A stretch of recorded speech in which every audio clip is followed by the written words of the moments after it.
On this very full episode of AvTalk, we recount our travels back from Stockholm, go through the vast amount of news that came out this week, including breaking news before we recorded, and John Pitts and Richard Whitwell from eJet join us in part one of a two-part interview to help us better understand how the aviation fueling system works around the world.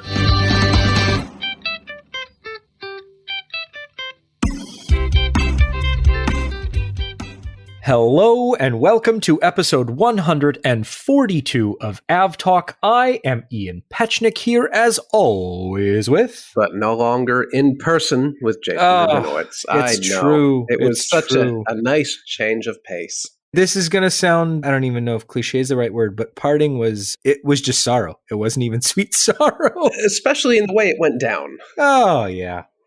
But we both got home.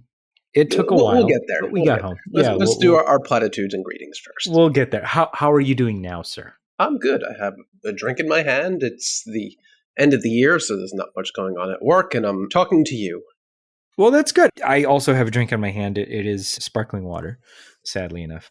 But we can fix I am talking to you. Yeah, well, we can fix it later. There are kids that are still at school that need to be retrieved, and so I shan't partake in that kind of drinking just yet. However, good sir, I am talking to you, and that does give me pleasure. We have a jam-packed show this week. We tried to wind things down. We tried. Yeah, last week was kind of a decoy, wasn't it?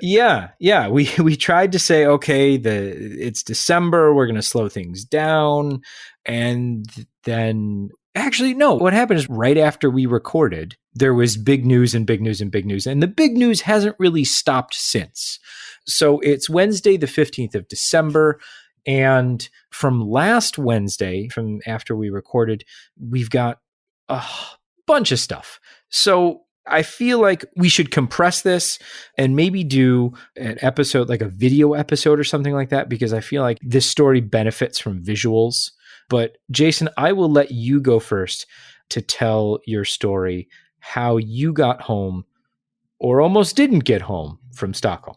Okay, let me crack my knuckles for this one. So yes, it was a very long day. I was booked home on not a nonstop from Stockholm to New York because the nonstop on SAS did not operate on that particular day. I was due to fly Stockholm to Copenhagen connecting on SAS and A350 over to Newark. And it seemed like a normal day when I was at the lounge, which SAS graciously allows premium economy passengers into. I was there in Stockholm and I'm waiting around, and suddenly out of nowhere, without any warning, I get a notification from one of my flight tracking apps. Notice how I did not say the SAS app, but one of my flight tracking apps gave me a push notification saying that my originating flight from Stockholm to Copenhagen was canceled, which was a great shock to me because boarding was only due in 45 minutes or something like that.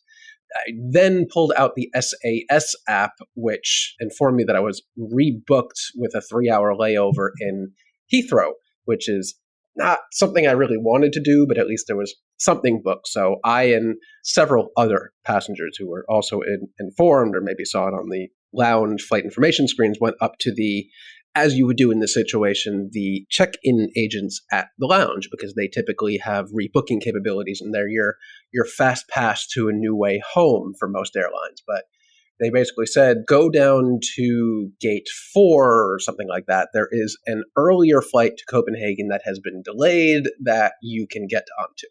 So, of course, we all did that. I waited online. And for whatever reason, the gate agent wasn't having any of that and said, go over to the service station, which was a couple gates down, where they'll handle you individually, one by one, rebooking people. And I saw that as a rather not great option because there were a lot of people and only 2 agents working that particular section. I mean, there were only 3 desks total, so at least they were running at 2/3 capacity. But I figured, I'll go back to the lounge. I'll have them rebook me on that flight leaving, and it'll be fine. But a weird quirk with SAS, and I think we both learned this the hard way, is that their lounge agents don't actually have ticketing capabilities, which is very odd because that's usually one of the primary things I expect from a lounge is immediate assistance rebooking a flight when something goes wrong. And they were able to call down to the gate, or they tried to call down to the gate to get me onto that flight, but nobody answered the phone there. So they said, go back to the service center. They'll figure something out for you. I pick a number like I would at the deli. I think it was like A28 or something like that. And they actually got to me rather quickly. And they said, oh, where were you? I made an announcement that anyone that doesn't have checked baggage, come to me and I'll put you on the earlier flight. And I said, well, I wasn't in this exact spot right here. I went up to the lounge and they go, oh, well, let me call down to the gate again and see if they can get you on the flight. And sure enough, it was already closed. And that was the only other connecting flight to Copenhagen that day. So I would not be able to make the connecting flight to Newark. So at that point, my option was just kind of sit around and wait for the SAS flight down to Heathrow with a 3-hour connection to a United flight within the same terminal, which is, I would take a couple hour delay, which is not the end of the world, but at least they immediately automatically rebooked me to something. So I waited and I waited and I waited. And I think we got like a 30-minute delay at some point. So I got curious and I pulled up this app you've probably heard of, Flight Radar 24, and punched in the flight number for my flight. And then I tracked back to the inbound flight and saw that it was just nowhere to be found. It was coming in from Oslo, or was supposed to come in from Oslo. And I think they were having snow that day. SAS's operation just kind of rippled out from there. It was just a mess for everyone. And my inbound flight, it was nowhere to be found. Eventually, more than 2 hours later, it finally turned on its transponder and went out to get de-iced and was inbound to Stockholm. But at that point, my 3-hour connection was something like less than an hour, which SAS was adamant that I would be able to do, not a problem, because SAS and United are both in, I think, T2 at Heathrow. But I was very apprehensive to do that because if I miss that connection, it's a whole thing now with COVID that I don't know what the entry rules are. I need to fill out a passenger locator thingy. I have to quarantine. At that point in time, I thought I'd have to get a new COVID test in order to fly back to the US. We later found out that there's an exception, and you'll get to that. Yeah. But I didn't want to deal with that. So I tried getting on a BA flight, which SAS was actually going to let me do to get down to Heathrow, but it was too late. They can't book within an hour, which really cuts down your option. Then the same thing happened. I tried to get on an Icelandair flight through Reykjavik to get to JFK, but again, it was just too close into booking. So my last option for the day ended up being, of all things, Finnair, not even in the same alliance. They're One World, while SAS is Star Alliance. And unfortunately, again, they couldn't book me on the soonest available flight to Helsinki, but they could get me on the following flight, which gave me a 40-minute connection in Helsinki, which ordinarily, I guess, would be impossible. But Helsinki really touts its 35-minute minimum connection time. I know you and I both know they're very proud of their. Oh, yeah. There. But 40 minutes is pushing it. I got lucky. I was able to get a middle seat in the first row of the Finnair flight over to Helsinki. And I thought, great, I'm going to be in the first row. I don't care. I'm in the middle. It's a 45-minute flight. I'll get off. I'll go right through customs or immigration and go right to the gate. So we take off. We're in the air. And the really nice people at Helsinki Airport on Twitter were informing me that here's the deal. Here's what you'll have to do. We're rooting for you. But also you're at a bus gate, which any traveler in a pinch knows bus gate is always bad gate. But in this case, it was a little more than just a bus gate. It turns out that at Helsinki, they do random COVID screenings, which means that even though we were at a gate with a jet bridge that was connected to the aircraft, we had to deplane from the rear of the aircraft and get on a bus and go around to the terminal somewhere else where they could simply ask all passengers, have you been to Africa in the last 2 weeks? To which my answer was, no, let me go now. I have a connection to make. But really, really miscalculated being in the front of the aircraft where any normal person would want to be instead of the back of the aircraft. And it took a little while to make that. And all the while, going through customs, looking at Finnair's really excellent app as opposed to SIS's really crappy app. And I see the status going from boarding to last call to en route. And crap, I'm done. I'm stuck here overnight. I'm going to have to get a new COVID test and figure out a hotel for the night. And I run across the terminal since now I'm at the opposite. And I get to the gate and I see the best sight I've ever seen. I've never been happier to see a long line of people waiting to board, even though the flight had already been posted as en route. And it turns out that Finnair makes passengers fill out an additional attestation form that I think we talked about last time, above and beyond what the US requires. And that constantly delays the JFK flight by like sometimes 20 minutes, sometimes 2 hours. And thankfully, this time it was delayed just long enough for me to get there, fill out the paperwork, go through my additional security thing, and I was the last passenger to board the aircraft. And then the airplane froze. Literally, I'm sorry. literally froze. So I'm the last passenger on board. I get on board. I tell the flight attendants, I'm the last passenger on board. Close the door behind me. Let's go. And they said, great, let's go. I went to my seat, which was thankfully, I was the only passenger in that entire row. And because it's an A350, it has a couple external cameras, one of them up in the tail, one of them up, I think, in the nose area, the nose gear. And I'm watching the pushback tug up by the nose, where people were just kind of looking at it and not quite knowing what to do. And suddenly the tug just drives away.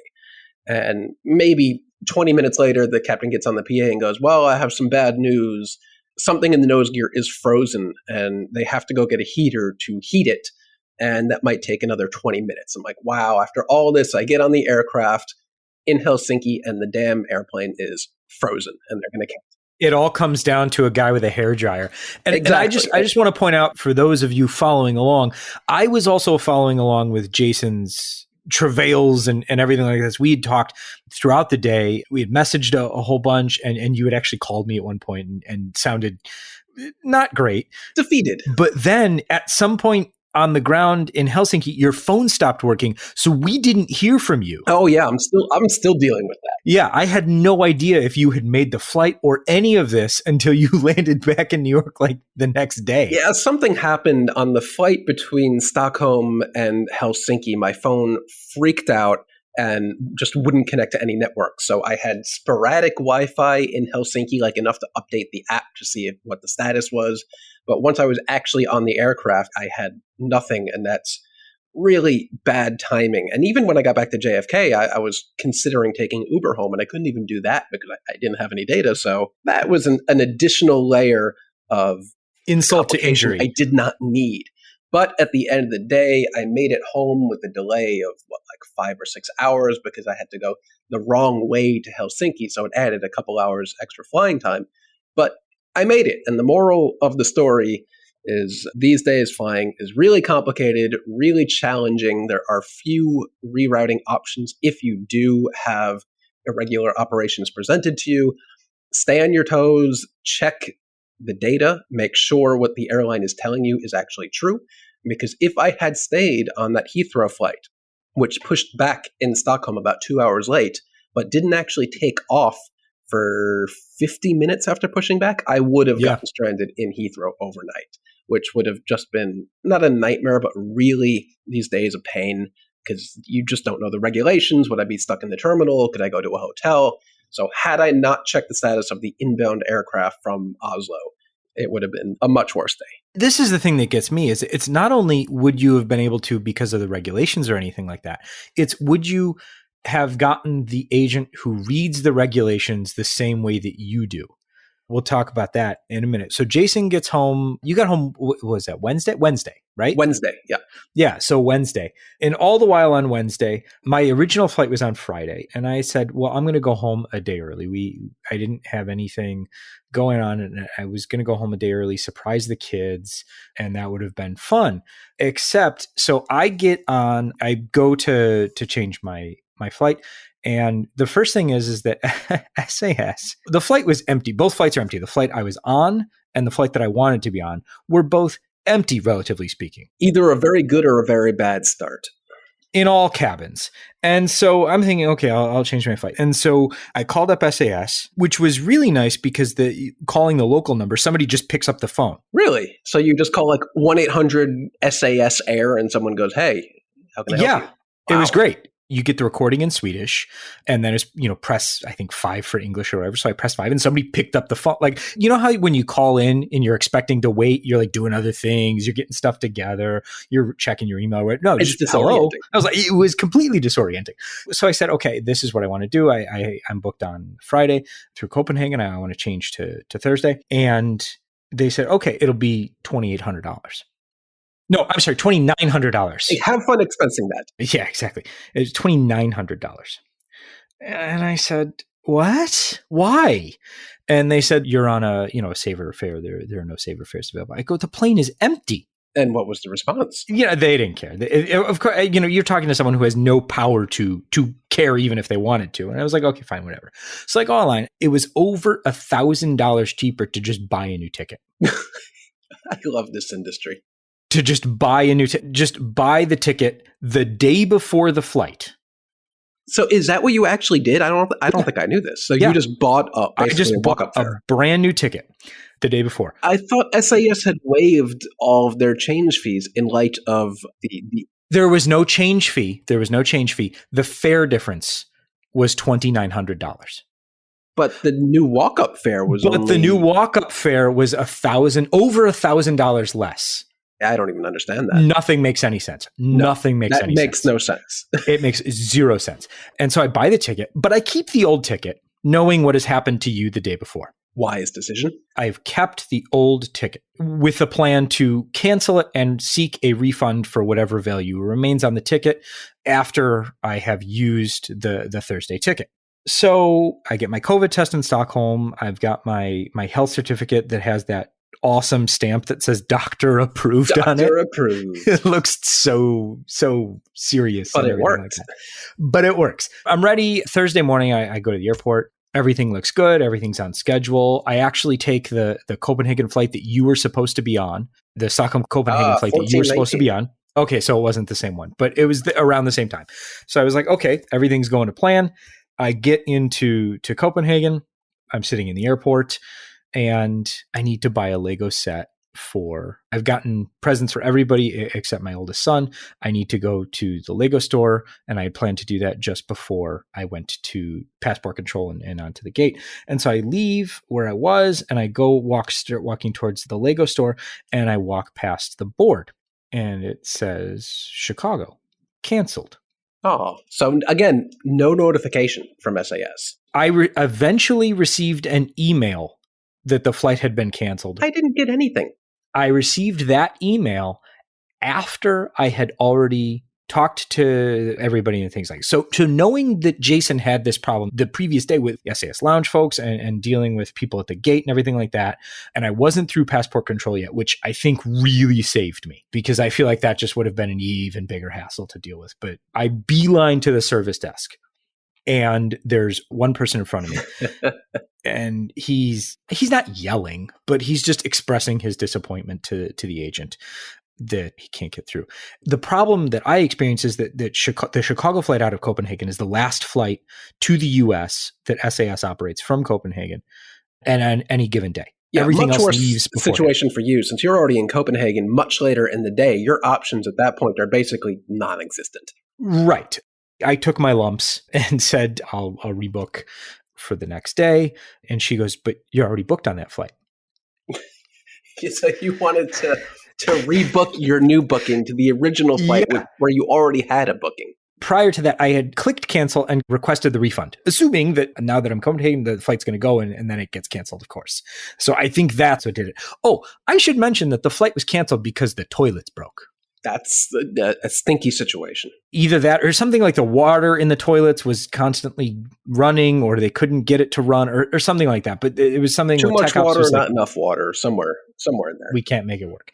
So they did that. She gives me, a hotel voucher. We'll see you tomorrow morning. And so, okay, everything, do go to the hotel. There's we have a buffet at dinner. And normally when hotels in Europe say buffet, having experienced a wide variety of delicious breakfast buffets in Europe, I'm like, oh, a buffet for dinner, that'll be really nice. Quote unquote buffet was 3 hotel pans. One was sausage of indeterminate variety. One was a pasta of indeterminate variety. And then one was just a tray of indeterminate variety. So I was like, thanks, but no thanks, and went and got myself some dinner, woke up the next morning, put the chicken cannon newsletter together. So if you're not getting our weekly newsletter, you missed a great story about chicken cannons last week. Even I opened it. So check that out. I know.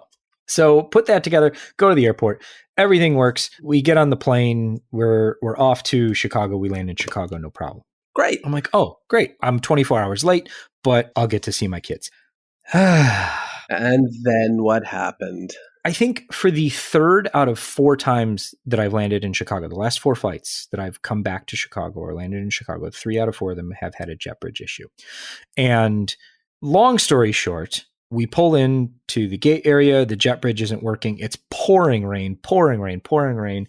They're trying to fix it. They're standing around. They're looking. Tugs are going, well, we could pull them in. We could not pull them in, whatever. We're figuring out we're 60 feet from home. The toughest 60 feet in this business, I swear. Yeah, it's always it really that is. last 60 feet.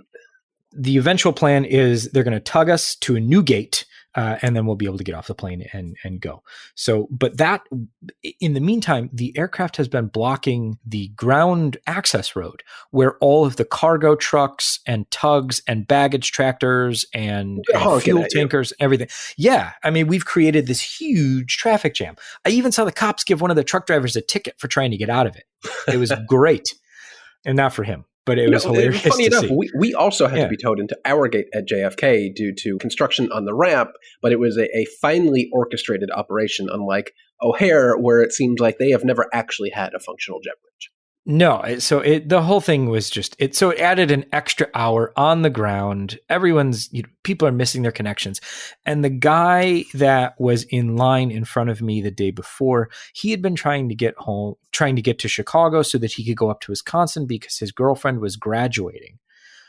And he missed the graduation because it was on Friday. And then I just felt really bad for the guy because he probably missed his connecting flight. I just feel really bad for him. That's the worst because there's nothing you can do in that situation. At least my situation, I was able to know that something bad was going to happen. I could be proactive and avoid the situation to the best of my ability, where in your case, the stupid jet bridge is stuck and you're just stuck on the plane. Yeah, the toilet's broke and then the jet bridge stuck. And I just felt really bad for all the people. There were 42 people on the flight that had connecting flights that pretty much missed. There were a couple that took off sprinting, and I really hope they made it. But if not, I hope the people had a nice evening in Chicago and got on their way the next day. But we made it home. My son loved his Lego set. Everyone was happy when they woke up in the morning. So it all worked out. The moral of the story is, be on your toes, I guess. Yeah, definitely. But we made it home. We did. Be on your toes, check the data, especially when flying an airline like SAS, where the quality of the data coming to both you and the employees from the airlines, quite frankly, is garbage. It's worse than garbage because it was often wrong. Yeah, that was I think the worst part about it was having no information. I will say that when we had the jet bridge thing, the captain just narrated the whole thing beautifully. He was very clipped in his updates, but gave some color commentary to the proceedings. That certainly, just like the 30 seconds here and there throughout the hour, definitely made what could have been a mutinous situation much better. Well, same on my flight with Finnair, because I'm sure by the time I had gotten on the aircraft, there had been people sitting on that A350 already for probably upwards of almost 2 hours, I assume, since we were already quite late. So just a little bit of information, almost jokingly saying, hey, we want to go soon, but the plane's frozen. So hang tight. Oh, man. What a week. But yeah, and we haven't even gotten to the news. We're 26 minutes in, and we have a whole page of news. Okay, here we go. You ready? Yes. So last week, for any newsletter readers, I'm plugging the newsletter a lot this week, but hey, go and read it because I think it's good. We talked about last week after we recorded and put this together, the S7 Airlines A321 incident in Magadan looked bad to start with. Yeah, speaking of frozen airplanes. Yeah, and then the more information that came out after the Russian authorities issued their preliminary report, holy wow, Batman. Instead of talking about some upset recovery and a very scary situation, we very, very close to talking about an A321 crash in Russia. What happened was The aircraft came in to Magadan and then sat for a couple hours. And then everybody gets on board, they de-ice it a little bit, and then they take off for Novosibirsk. But the report that comes out a couple days later, about a week later, by the Russian safety authorities, the aircraft had only been partially de-iced. They only de-iced the wings and the vertical and horizontal stabilizer. They didn't de-ice the entire fuselage, even though there was a lot of snow on the aircraft. Yeah, that's not great. And I don't think we know at this point whether that was an airline decision or if the de-icing company just didn't do their job. But that's going to be a very important part of the investigation. Yeah, the Russian authorities have opened a criminal investigation into the crew to find out what they did or did not do as far as the de-icing systems and things like that are concerned. But that's ongoing. What we do know is that they didn't de-ice the fuselage, but they turned on the windscreen heat in the flight deck. Just like your car windshield defroster. Yeah, we'll keep with that. What they did is they turned that on, and that melted all of the snow and ice off the windshield and off the windscreen. And as that melted, it refroze along the fuselage. This freezing led to instrumentation issues because of the ice buildup around the static pitot ports or pitot tube ports. That in turn led to the computers freaking out because they were getting 3 separate airspeed values. And so the computer said, I don't know what's going on. You fly the plane to the pilots.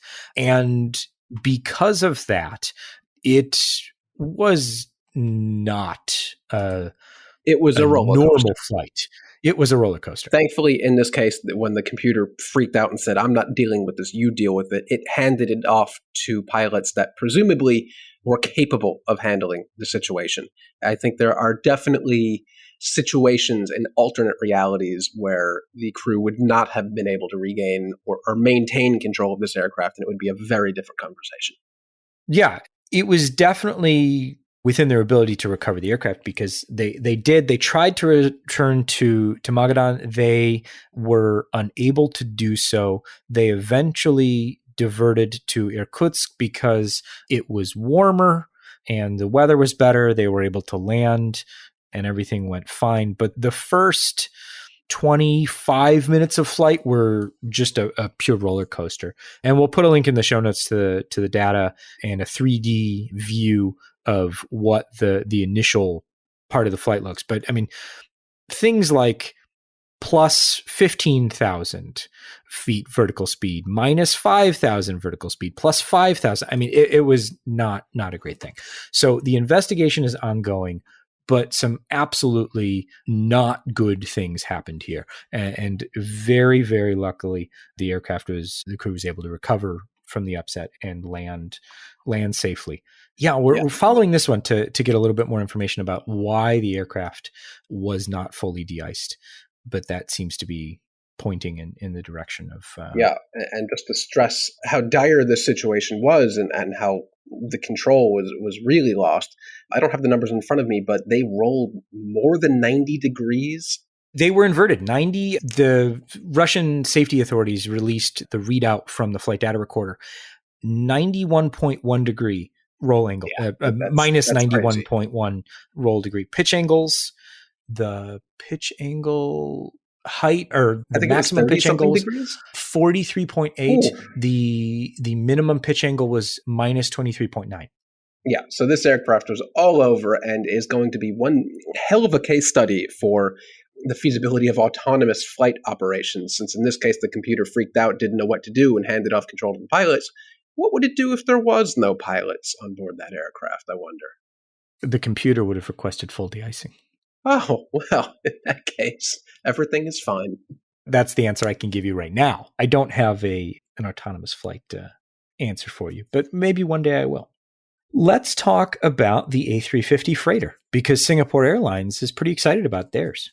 Yeah, I would be too. They're apparently going to be the first airline to take this new variant of the A350. Singapore today announced it will be taking 7 of the aircraft, taking it first, the first airline to operate, which I don't know if that means it'll be the first to put it into operation or if it will be the first passenger airline, but they say they will take it first in the fourth quarter of 2025 to replace its now elderly 747-400 freighters. And I thought it was interesting how this order came to be. Singapore's not doing so hot right now. It is not transporting many passengers because it doesn't have a domestic market, and international flying, especially in Asia, is awful right now. But it took this opportunity to convert 15 A320neo and 2 A350-900 orders to 7 A350 freighter orders. So now we know the conversion rate. Yeah, we have the conversion rate. So that's interesting. 15 320neo plus 2 A350-900 equals 7 A350 freighters. There you go. Now we know. No, I don't think there's any additional cash. I think this was just a straight up order conversion. So that's interesting. Yeah, it's good to know. I don't have any A350s or A320neos laying around to trade in for. Yeah, I have no trade-in value right now. When I do, I'm going to remember this. Let's stick with the A350 and talk about some more information that we got following our discussion 2 episodes ago. The issues affecting the A350, and Qatar Airways has grounded A350s, but the Qatari regulator has in fact grounded them. In the meantime, Airbus is taking legal action because of what Qatar has said. I'll just read the top paragraph of the statement that Airbus released last week. And they say, quote, "In the face of the ongoing mischaracterization of non-structural surface degradation on its fleet of A350 aircraft by one of its customers, it has become necessary for Airbus to seek an independent legal assessment as a way forward to resolve the dispute, which the two parties have been unable to settle during direct and open discussions." End quote.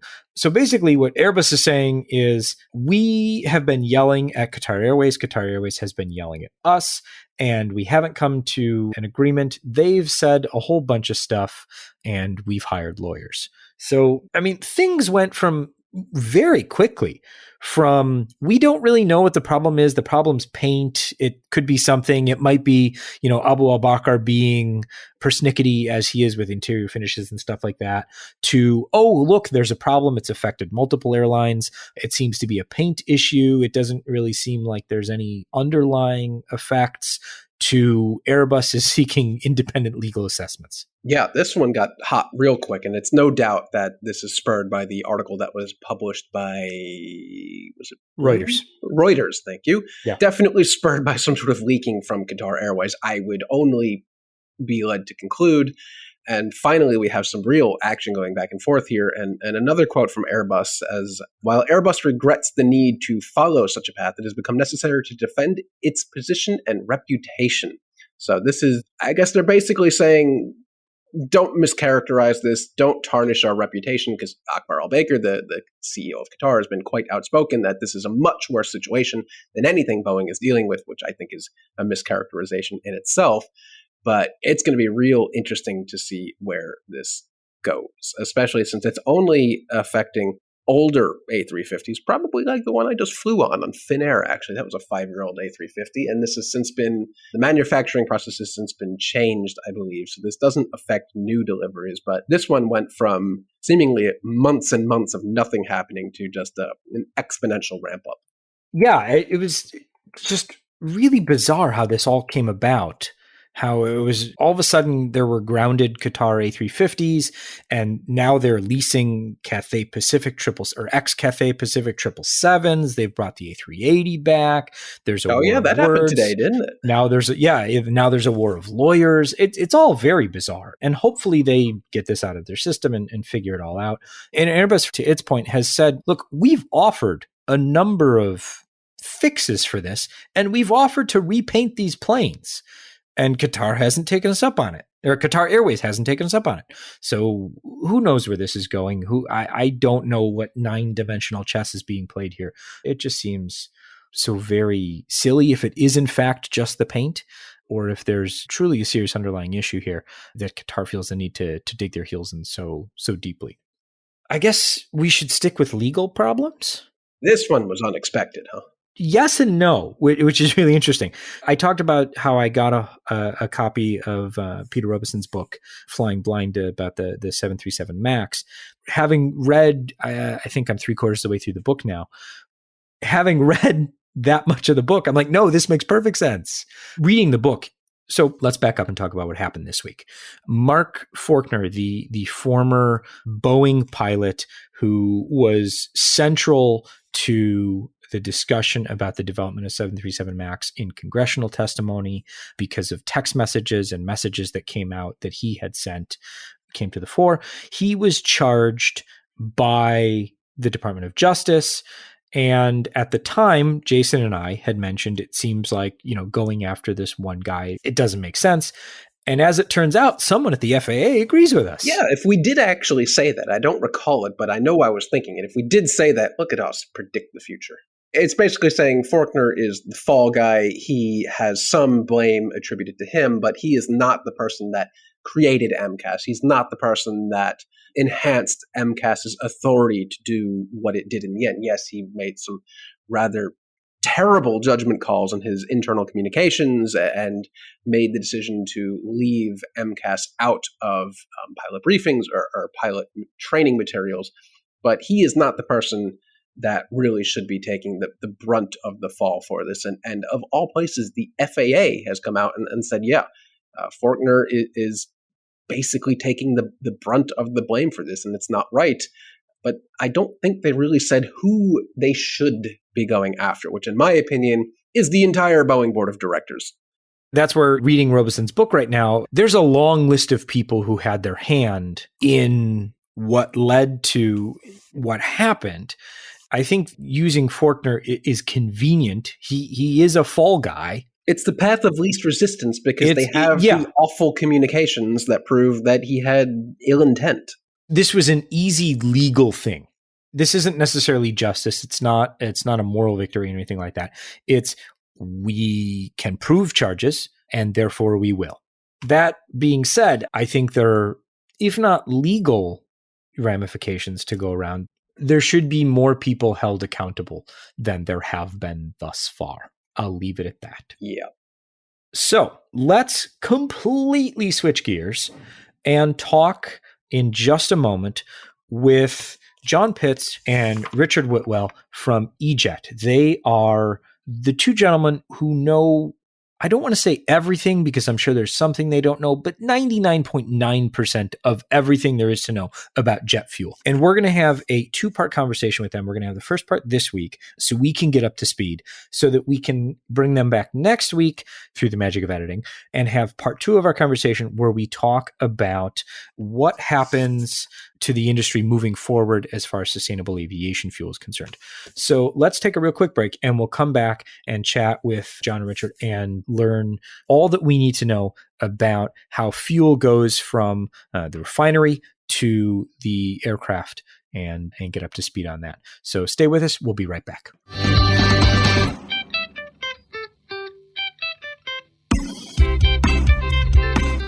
Welcome back, everyone. As promised multiple times in previous episodes, we've finally made it work thanks to some miracles of scheduling.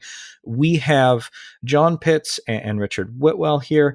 John is the managing director of eJet. Richard is the business analyst, which doesn't fully capture what they do, so I will let them get into that. But gentlemen, thank you so much for joining us to talk about all things fuel. I'm extremely excited to finally have you both on the show. Well, great to be here. Thank you, Ian. Thanks for joining, guys. So I guess, first of all, you're fuel experts, but what does eJet do overall? Give our listeners kind of an idea of what you folks do. Sure. We are aviation fuel specialist consultants, Ian. We are involved in many of the aspects of jet fuel, apart from actually selling the fuel itself, which is where fortunes are made or lost. We're involved with the infrastructure that handles jet fuel, typically at the airport, although sometimes we are involved further upstream from the airport at supply terminals or marine import facilities, places like that. But we split our services into three main areas. One is design and engineering of fuel farms and pipeline systems to handle large quantities of jet fuel at airports and get that fuel to the aircraft. The second strand is the commercial network that surrounds fuel and how it's stored and handled at the airport, the agreements, the liability and indemnification structures that support the stakeholders. And within that, one of our special areas is open access fuel supply, where we assist stakeholders to improve the competitive landscape at an airport so that as many fuel suppliers as wish to be present on the airport selling fuel to airlines can do so. Restrictions are removed. And the third strand is operations in terms of compliance, auditing and inspection and operational advice given to parties involved in physically handling fuel at airports.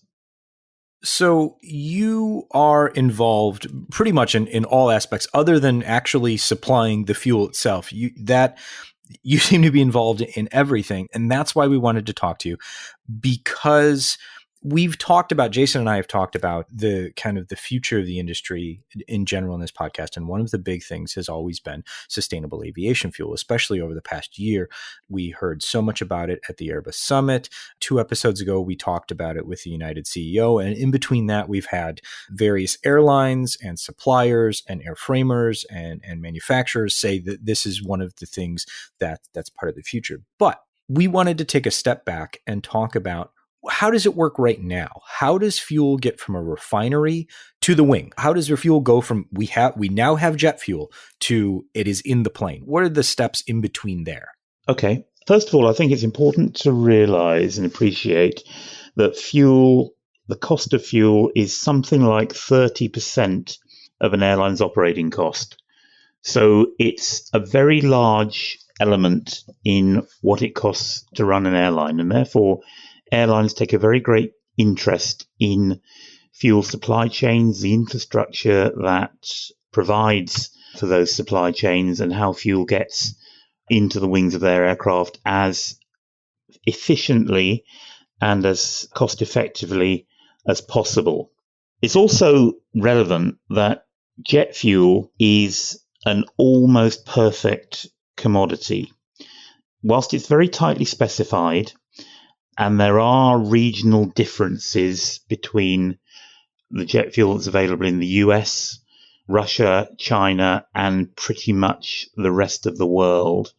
All those major jet fuel specifications are very, very similar to the extent that a typical commercial aircraft can and must be able to refuel at any airport around the world without making any changes itself or to its engines, and must be able to unfailingly fly the sector it's due to fly without any fuel problems. So jet fuel, whether it's Jet A in the United States, Jet A1 in Europe, or those other regional specifications I mentioned for China and Russia, is a very similar product airport to airport. And it's very similar to what we here in the UK and elsewhere in the world would call heating oil or kerosene.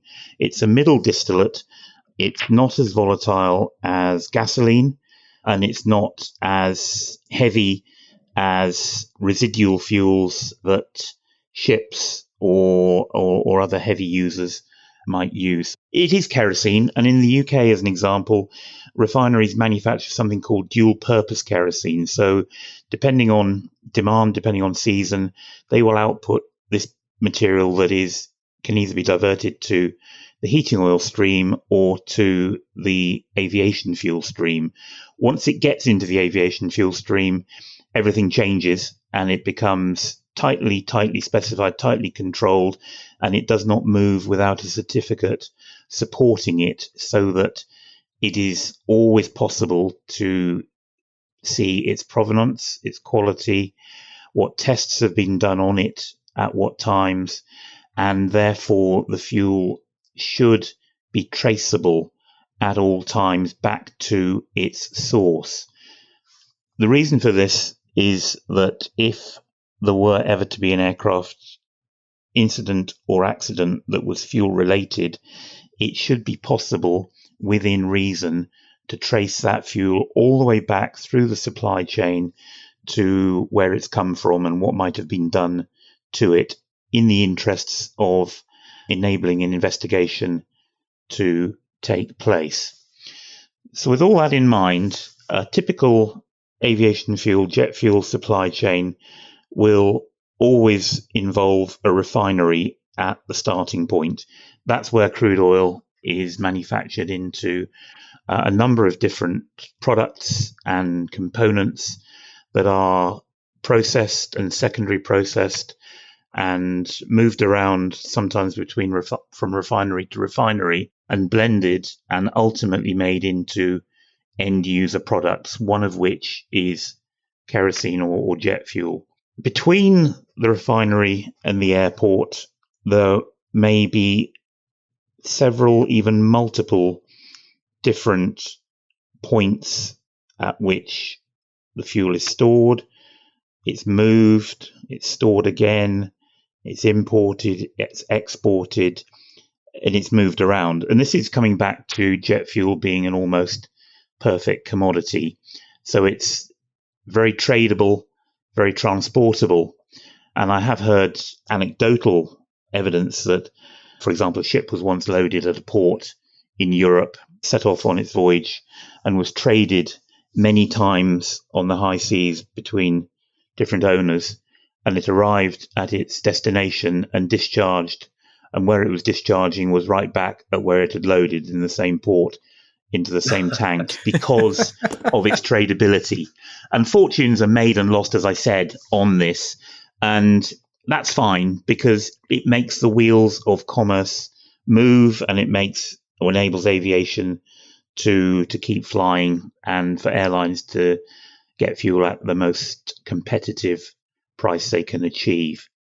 So between the refinery and the airport, there will normally be at least one intermediate storage terminal that is supplied by that refinery or several refineries, either by pipeline or ship or rail. And depending on the size of the final airport in question, that intermediate terminal may be delivering to several airports in a region, in a country, either by rail, by road truck, by pipeline, in some cases by waterborne transport barges or ships. And it used to be the case that those supply chains were quite fixed, and an airport would be very used to receiving fuel from a refinery and know and expect fuel of a very consistent set of quality parameters to be received every time it had a receipt. Now, because of the world we live in and the technology that we all have at our fingertips and on our desks, supply chains have become much more fragmented, and it is in theory possible for an airport to receive fuel from a different place every time it receives, and that fuel to be handled by different participants in the supply chain, different shipping companies, different rail companies, pipelines, that sort of thing. But within reason, the fragmentation is constrained so that it's all done within reason. The fuel, once it gets to an airport, whether it's by truck, pipeline, rail, or in some cases, as I said, by waterborne transport, it is stored in a fuel farm, in tanks at the airport, which will be sized in line with the fuel demand at the airport. And what I mean by that is that there has to be some storage at the airport that gives the airport some resilience from supply chain interruptions. It's unlikely that fuel will be flowing into the airport 24 hours a day, 7 days a week. If you imagine receipt by rail or by road, those supplies are in discrete chunks. So between between receipt by rail, for example, the airport has to store fuel to survive until the next receipt of a train. From the fuel farm at the airport, the fuel then gets to the wing of the aircraft by one of two main means.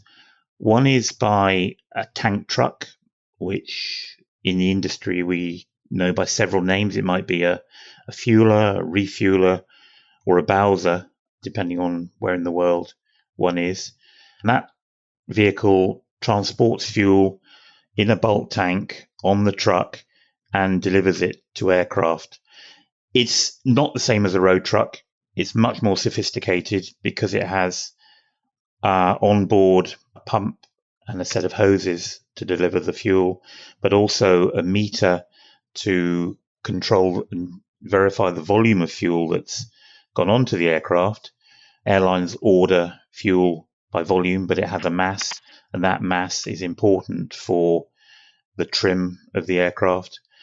So the quantity of fuel that's gone onto an aircraft has to be known and not in excess of what was ordered.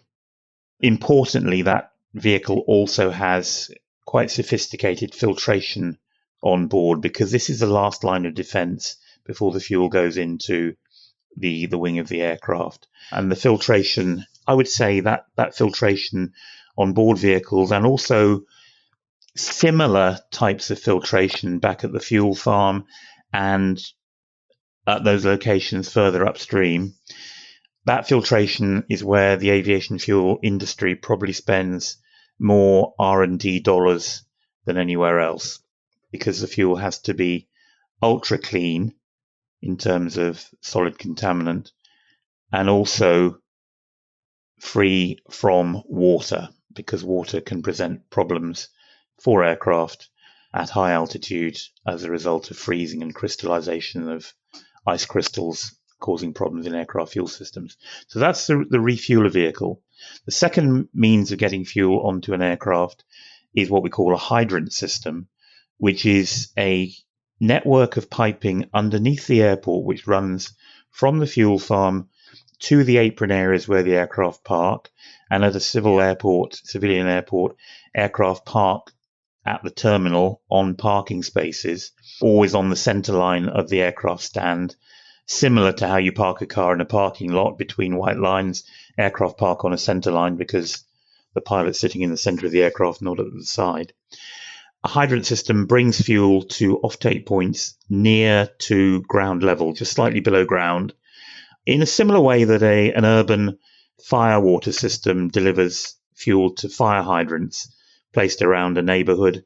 Fuel is delivered to the aircraft stands, to offtake points via a crisscross nature of piping.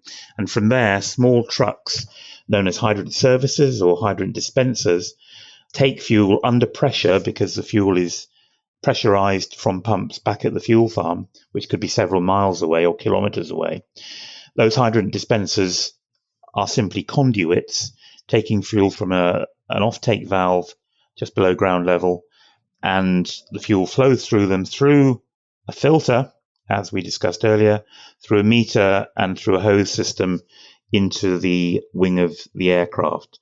So that's the concept of how aircraft are fueled and how a fuel supply chain works. It's important to say also that as well as fuel being filtered and other quality control checks and tests done at various stages in the supply chains, jet fuel or any aviation fuel does not move anywhere unless it's supported by some documentation specifically detailing the checks and tests that have been carried out on the fuel, the identity of the batch in question, and the original refinery certificate of quality, which specifies how that fuel meets the specification requirements, what its density is, for example, what its flash point is, what its freeze point is, and the distillation characteristics of the fuel as well, and 20 or more other parameters that are checked and tested at that stage. That was Managing Director John Pitts discussing how jet fuel gets from the refinery to the aircraft.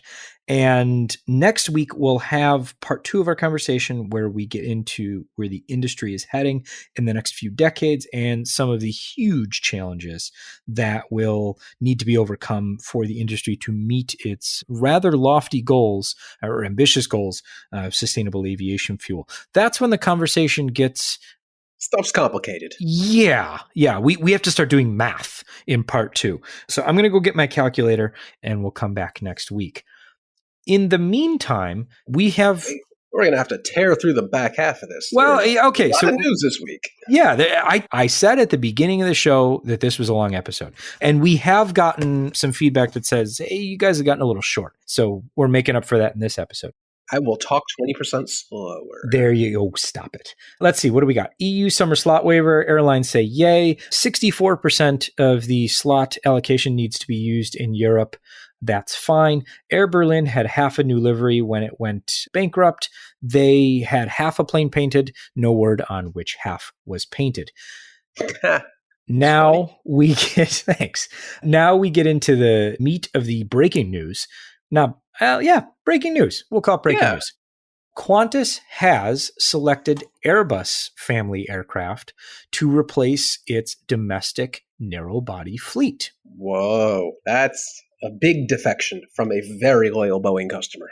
Indeed it is. So far we have information to say that this came out shockingly just before we started recording and not immediately after, but 40 aircraft firm commitment, 20 A321XLR, which I think is interesting. It's not just the 321neo, not the 321neo LR, but it's the 321neo XLR, and A220-300 aircraft. And these will replace, respectively, the 737-800 and 717 operating for Qantas Link.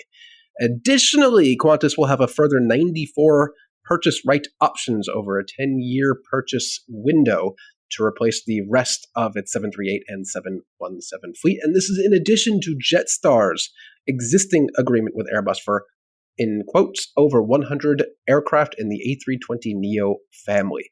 This is a big deal for anyone paying attention to Airbus versus Boeing, and just a massive defection.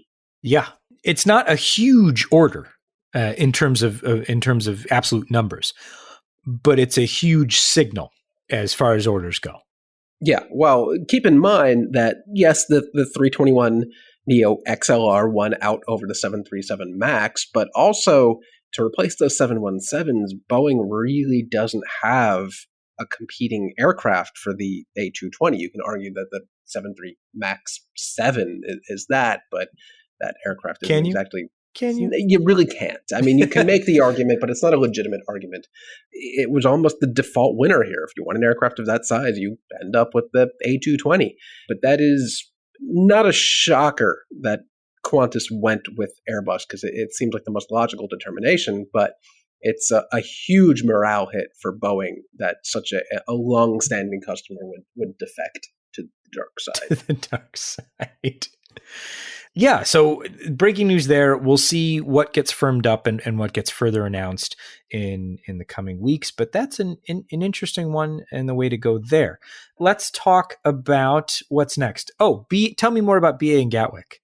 BA is going back to Gatwick, but maybe not quite how you remember it. So in the early days, BA very quickly ramped down and eliminated short-haul flying out of Gatwick, but they will resume flying out of Gatwick March 2022, so March of next year, ramping up to 35 destinations, 3 aircraft to start, up to 18 by the end of May. But officially, it will not be British Airways. It will be British Airways, I think, Euroflyer, very similar to the operation they have at London City Airport with City Flyer.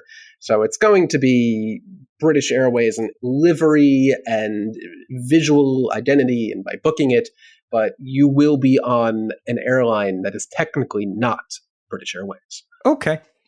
Yeah, sure. Good to know.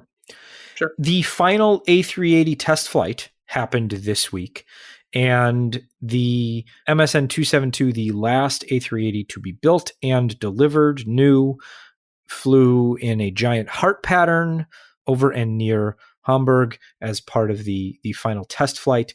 That is going to go home next week with Emirates, and then we are done. I'm with tearing up a little bit. deliveries. I'm actually sneezing, but I'm mute. But I'm tearing up a little bit that it's going to be the last A380, and it tears me up that it's in the middle of stupid COVID version 9, and that they're not even doing an event. I know we were planning on hopefully going to that, but yet another thing that COVID has ruined. The last A380 will be maybe not quietly, but in a very diminished capacity delivered to Emirates, and that's that. Yeah. So follow that next week, and we'll definitely flag that when it departs. In Flight Radar 24 news to end the show, we've got some great stuff out this week. The latest update for the iOS app adds single flight playback map type support, which is a fancy way of saying you can now view playback in whatever map you want, satellite, hybrid, or the terrain map. So you're not locked into the satellite map alone on iOS anymore. So I'm super excited about this. Jason has been bothering me as long as we've had single flight playback in the iOS to get that fixed. So Jason, bother me about something else, and it is fixed. Multi-flight selection in the iOS app. There you go. Working on that, but for the time being, you can now, if you click on a multi-select link in the app, you'll get to choose which flight you want to follow. Partial instead credit. of it just not working. So we're more gracefully handling it, but not handling the multi-flight in the app quite yet. And then bookmarks were released. Well, they were released today. We've got new bookmarks for aircraft by registration, flights by flight number, airports, or locations, which are map locations, zoom, and where you want to be on the map. So you can bookmark stuff, whether it's a specific aircraft or flight number, and then see information about where and what that aircraft is doing, and where that flight number is, or the airports, and you get a bunch of information about the airport, including the current weather information at that airport if you bookmark one of those. So go check that out. That is out today on the web only, and then in the new year, it will be available in a few months' time in both of the apps, and bookmarks will be respectful of whatever platform you're on. So everything will come with you. So you set a bookmark on web, it'll go to the apps and vice versa. So really excited about that. Go check it out and let us know if you have any feedback. You can either use the contact form or you can email us at the podcast at fr24.com, and we'll absolutely read that. If you have feedback about anything else, how long this episode was, or anything like that, please, by all means, email us at podcast at fr24.com, or if you just want to talk about aviation, that sounds fun too. We will be back next week with part 2 of our conversation with John and Richard from eJet to talk about sustainable aviation fuel and the challenges ahead. And that will be our final new episode before the end of the year. The week after that, we'll have our yearly wrap up of shows that we liked, that we would want to listen to again, or in Jason's case, for the first time. And then we'll be back in the new year after that. So this has been a very thorough episode 142 of AvTalk. I am Ian Petchnick, here as always with Jason Rubinowitz. Thanks for listening.